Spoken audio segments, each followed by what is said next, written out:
안녕하세요. 단밤 주식 클래스의 찌남 K입니다. 오늘 날씨가 이상하네요. 예, 추워가지고 춥습니다. 여름이 막 다 온 줄 알았는데 추워요. 그래가지고 지금 콧물이 좀 나기 시작합니다. 오늘 이제 백광산업 볼 거고요. 백광산업이 오늘 플러스 마이너스 거의 60%로 왔다 갔다 했는데요. 영상 보시고 진짜 백광산업 가지고 계신 분들은 진짜 충분히 생각하셔서 결단 내리시기 바라겠습니다.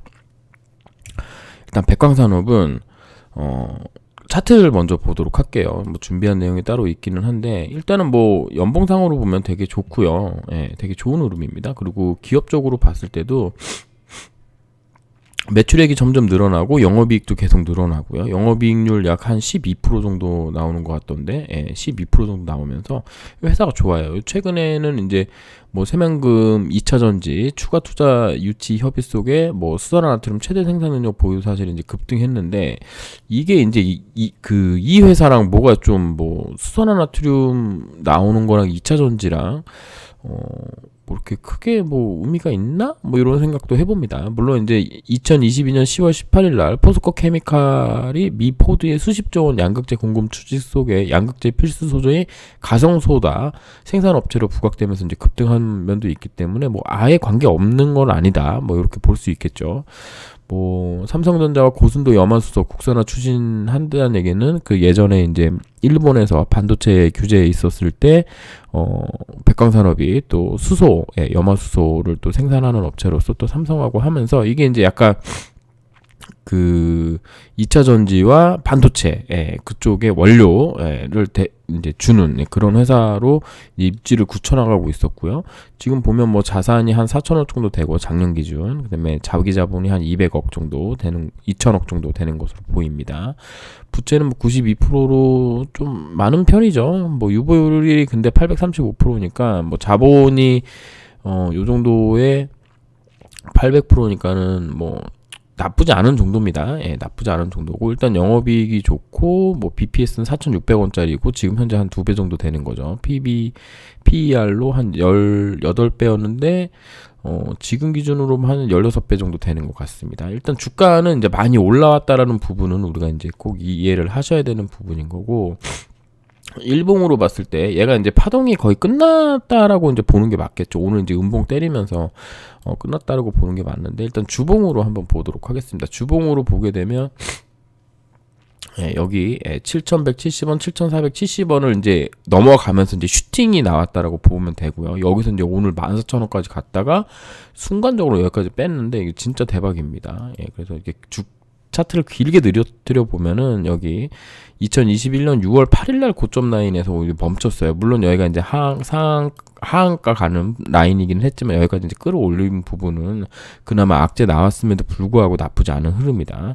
제가 보는 제가 만든 어떤 그 검색식에서는 오늘 검색식에 걸려서 매수도 할 수 있는 부분이라고 나왔는데 이게 지금 일반적인 매수 상태가 아니라 회사에서 악재가 터져 나오면서 나온 겁니다.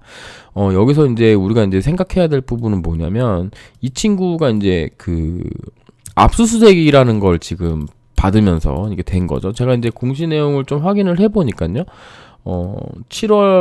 작년 7월입니다. 작년 7월경에 관련 내용이 있었어요. 작년 7월경에 회계 처리 위반 규정에 따라서 이제 과징금을 내는 정도로 이제 끝나는 것 같은데 이게 아직 확정된 건 아닌 것 같습니다. 그리고 요거 하고 그다음에 감사 결과서 보면 이제 다 적정이 나왔거든요. 그래서 문제 없는 건가? 뭐 이런 생각도 좀 해봅니다. 그랬는데 오늘 갑자기 또 200억 횡령에 뭐 그 전에 이제 대표이사가 이제 사임을 했죠.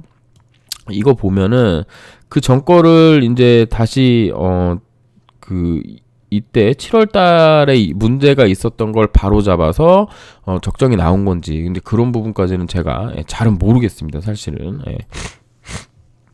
그런데 이제 문제가 뭐냐면 바로 이런 부분인 거거든요. 어떤 부분이냐면요. 이건가?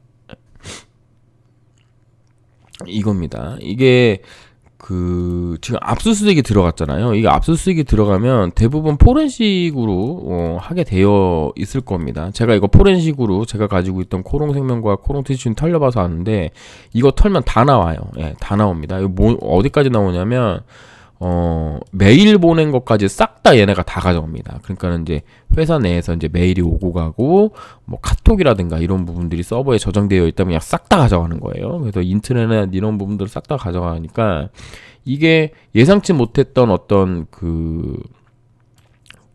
이번 조사가 원래는 뭐 200억 횡령이다라고 시작해갖고 이번에 조사가 들어갔는데 이제 다른 부분으로도 이제 확장될 수 있다라는 부분도 여러분이 좀 생각하셔야 되고요.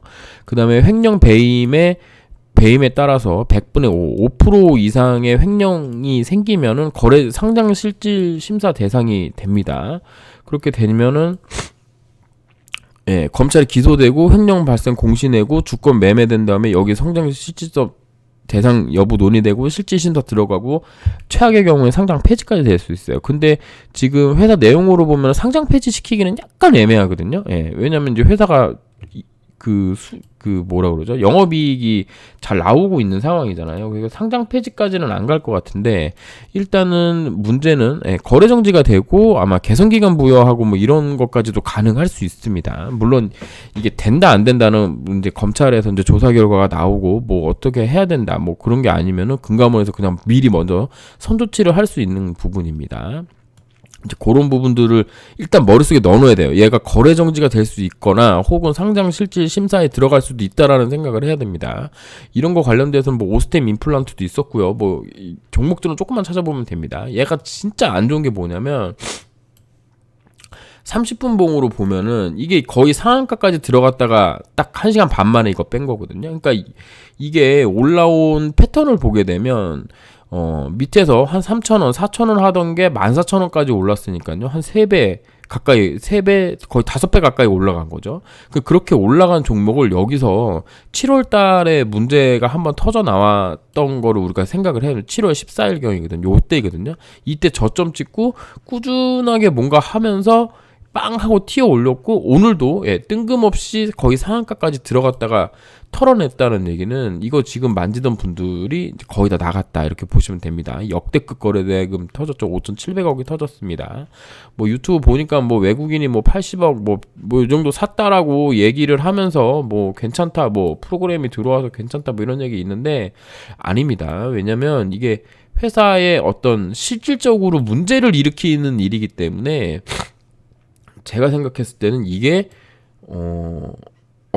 그러니까 나쁜 쪽으로 갈 가능성이 있다라는 부분을 생각하셔야 돼요. 그러니까 뜬금포로 갑자기 거래 정지가 어느 날 갑자기 된다거나 왜냐면 제가 코롱티슈진 같은 경우도 시각적 발표 나는 날에 바로 그냥 아무런 예고 없이 바로 거래 정지됐거든요. 그러니까 그런 식으로 뭐 검찰 조사 결과가 나온다거나 뭐 혹은 뭐 어떤 조금만의 미스만 있어도 분명히 뭔가 액션이 취해질 수 있다라는 부분을 생각을 해야 됩니다. 단기적으로는 지금 이 거래대금으로 그 전에 들어왔던 거래대금이 다 나갔냐? 그건 아닌 것 같아요. 얘가 오랫동안 작업을 했던 것으로 보이거든요. 가령 뭐 이쪽 편, 그다음에 이쪽 편 에서 들어왔던 님들, 그러니까 세력 형님들이 나가려면 여기서 조금 왔다 갔다 해줘야 된다라고 저는 보고 있습니다. 그러니까는 이게 분명히 한 번은 이렇게 한번 튀어주는 흐름이 나올 수 있을 거라고는 생각하거든요. 뭐 당장 뉴스 상황으로 볼 때는 뭐 거래 정지가 된다, 뭐 상장 폐지가 된다, 뭐 이런 얘기는 없습니다. 그러니까 우리가 이제 그런 부분들을 좀 생각을 해봐야 돼요. 그러니까는 얘가 떨어지더라도 언론 보도만 나와 있는 상황이기 때문에 요렇게 지금 10여 곳을 압수수색했고 뭐 대여금 허위 계상했고 뭐 요거 자료를 넘겨가면 포착했다고 하는데 이게 이제 뭐 어떤 식으로든 결과가 나오겠죠. 그 전까지는 분명히 시간이라는 게 있기 때문에 여기 위에서 이제 오르락 내리락 할 건데 여기 고점에 물리신 분들 여기까지 다시는 못 갈 것 같아요. 그러니까 만약에 간다 그러면 한 이 정도 여기 이게 왜 안 되죠? 안 잡히죠?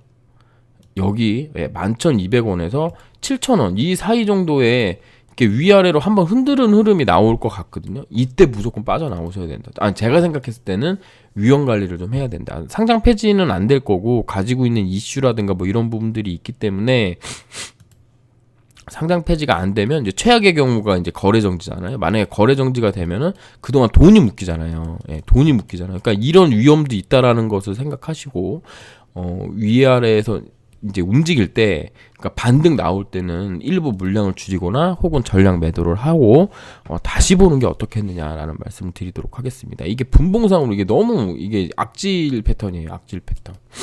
이거 보면은 여기에 한번 마지막으로 들어주고 그냥 깨버렸기 때문에 이거 제가 볼 때는 그 누가 먼저 빠져나가나 게임 했던 것 같거든요. 예, 제가 물론 이제 장중에는 보지를 못했는데 지금 현재 보이는 차트로는 그렇습니다. 지금 시간에서 하한가로 끝까지 밀지는 않았고 5% 정도 떨어졌기 때문에 여기 한 7,200원 라인 정도에서는 한번 들었다가 넣을 수도 있는 상황이에요. 이게 이렇게 내려갔다가 이렇게 한번 들었다가 이렇게 다시 빼는 이런 식으로도 갈 수 있거든요. 어찌 되었든 일단은 회사에 문제가 생긴 거다. 재수 없으면 상장 실질 심사 갈 수 있고 그 전에 거래 정지되고 뭐 상장 실질 심사로 상패는 안 될 것 같기는 한데 그렇다 하더라도 뭐 개선 기간 뭐 6개월, 3개월 이런 식으로 부여받을 수도 있고요. 예. 그러니까 뭐 이제 검찰 수사 결과가 어떻게 나올지 봐야 되는데 여기서 막막하게 나 여기서 물렸는데 13,000원 언저리에서 물렸는데 지금 마이너스 50%인데 이거를 어떻게 파냐 하시다가 1년 동안 돈 묶여갖고 아무것도 못할 수도 있거든요. 그러니까는 그런 부분도 생각하셔가지고 조금이라도 물량 줄여서 현금을 만드는 게 좋지 않겠느냐. 물론 이거에 백광산업에 현금 100% 들어가게 하신 분들, 그리고 이게 이렇게 한번 크게 떨어지면 보시면 여기 신용 있잖아요. 예, 이거 신용 또 반대 매매가 또 나올 수 있어요. 이게 반대 매매 물고 가거든요. 이렇게. 예, 그러니까 오늘 첫 번째 떨어지고 내일 만약에 개파락 시작하면은 이게 여기 있던 이제 그 신용잔고 물량들이 이제 반대 매매가 나오면서 근데 하나씩 나오기 시작하면 그러면 한 두세 번 더 떨어질 수도 있거든요. 그러면 이제 옛날 가격으로 갈 수도 있는 부분입니다. 그러니까 그런 부분들도 잘 생각하셔가지고 매매했으면 좋겠습니다. 이게 회사에 문제가 생기는 거여서 뭐라고 기술적으로도 크게 맞는다라고 이제 말씀드리기는 어렵지만 일단 7,200원 요 자리 정도, 7,200원에서 7,040원 요 자리 정도 지켜주면서 한번 들었다 놨다 뭐 요런 게 나와준다면 고를 때를 이용해서 물량 좀 빠져나오는 게 좋겠다. 이런 말씀 드리면서 영상 마치도록 하겠습니다. 백광산업 잘 투자하고 계셨다가 이런 참 7월 달에 나와 있는 게 왜 이제서야 문제를 일으키는지도 진짜 이때는 또 아무것도 없었잖아요. 그래서 진짜 주식시장은 어려운 것 같습니다. 7월 14일 22년 7월 14일 날 문제가 나왔던 걸로 알고 있는데 그 뒤로 뭐 별 얘기 없고 감사 결과도 적정 나왔었는데 이제서야 뭔가를 하는 거 보면은 정말 주식 어렵습니다. 모두 힘내시고요. 화이팅 하시기 바라겠습니다. 감사합니다. 찐한 K였습니다.